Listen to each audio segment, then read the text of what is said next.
Warahmatullahi wabarakatuh. Waalaikumsalam warahmatullahi wabarakatuh. Kami mohon penjelasan dari Al-Habib Dr. Sekap bin Hasan Baharun.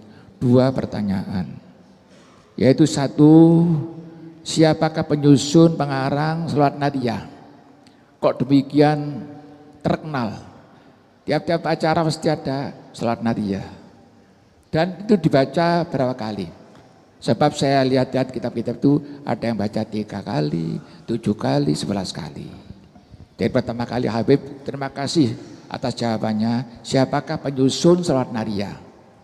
Kedua, dalam kitab Tafsir Jalalain ada 4 raja yang menguasai dunia.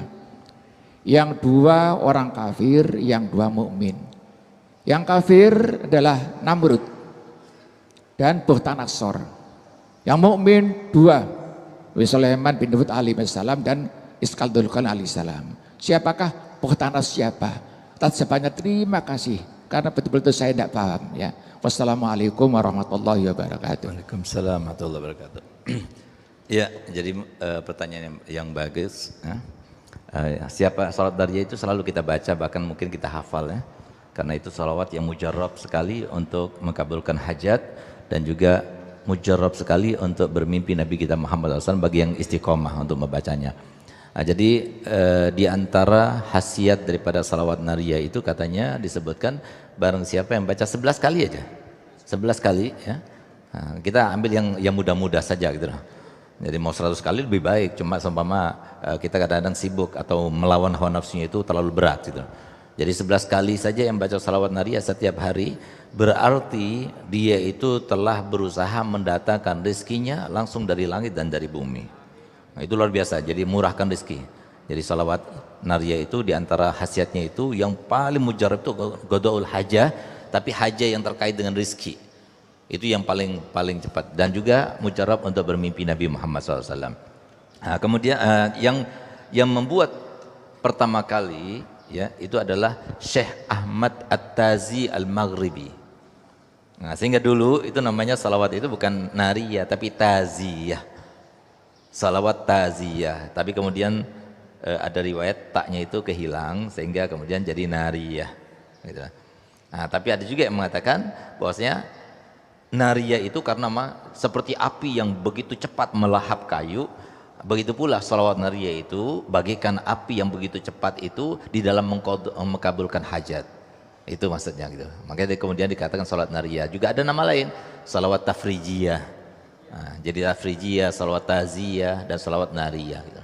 Nah, kemudian sedangkan 4 raja yang memiliki dunia atau yang pernah menguasai dunia itu disampaikan oleh Nabi kita Muhammad SAW, karena memang kita diajarkan oleh Nabi SAW untuk mengingat mereka. Di antaranya Nabi SAW bersabda dalam hadisnya, "Ballighu anni walau ayah, hadits an bani Israel wala haraj. Man kadzaba alayya muta'ammidan falyatabawwa maq'adahu minan nar." Itu dalam satu hadis.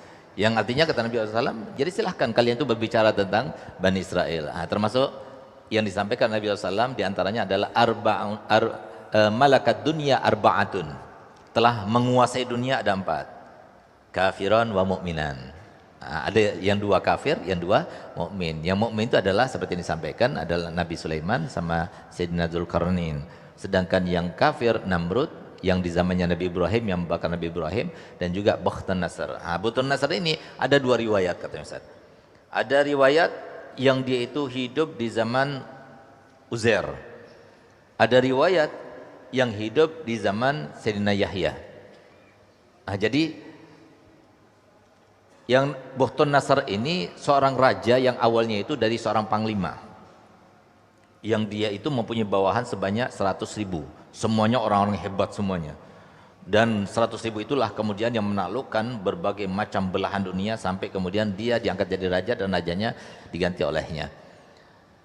Dia termasuk yang pada waktu zamannya Nabi Yahya bin Zakaria, pada waktu syariatnya itu yang namanya kawin sama ponakan itu nggak boleh, kawin sama anaknya saudara itu nggak boleh. Raja pada waktu itu dia itu senang kepada seorang wanita yang kebetulan ponakannya sendiri, kan dalam syariat nggak boleh. Kalau kita kita juga nggak boleh kan kawin sama ponakan. Nah, syariatnya juga seperti itu. Nah, tapi kemudian raja karena dia itu sudah terpikat dengan kecantikannya, sudah mencintainya, akhirnya dia datang kepada Nabi Yahya. Kata Nabi Yahya nggak boleh. Berkali-kali dia bilang nggak boleh. Nah, akhirnya tapi dia raja sudah senang. Sampai kemudian dan raja itu setiap harinya dia minta permintaan apa kepada istrinya itu dari saking senangnya dan cintanya kepada dia. Apapun sebelum sampai dia itu mau ngawininya dia nggak mau, sampai dia itu pernah suatu waktu ditampakkan kecantikannya sampai yang namanya raja itu begitu cinta dan tergiur. Ketika dia itu akan mendekatinya dan minta untuk memintanya, gal aku minta permintaan dulu. Apa permintaannya? Bunuh Yahya bin Zakaria itu. Bawa darahnya kepadaku baru aku mau kawin sama kamu. Nah, ketika itulah maka kemudian Yahya dipanggil oleh raja tersebut lalu disembelihnya Nabi Yahya itu. Dan sebagian daripada darah itu berada di tanah, jatuh di tanah dan dia itu terus menyala, dia marah, bumi itu marah dan tidak menerima sampai kemudian Allah Ta'ala akan memberikan azab kepada raja ini dan juga kaumnya. Nah, maka kemudian diutuslah Bukhtanasar yang kemudian dia membunuh Bani Israel sebanyak 70.000 orang pada waktu itu. Sehingga yang tadinya darah itu kemudian menyala-nyala dan Bani Israel tahu itu, begitu sudah dibunuh 70.000 akhirnya jadi kembali seperti semula dan hilang. Nah inilah, itu Bukhtanasar yang disebutkan itu yang membunuh sebanyak 70.000 itu adalah Bukhtanasar yang disebutkan yang memiliki dunia. Jadi dia itu adalah raja Babil. Babil itu, kerajaan Babil itu sekarang ini berarti di Irak, di Baghdad itu.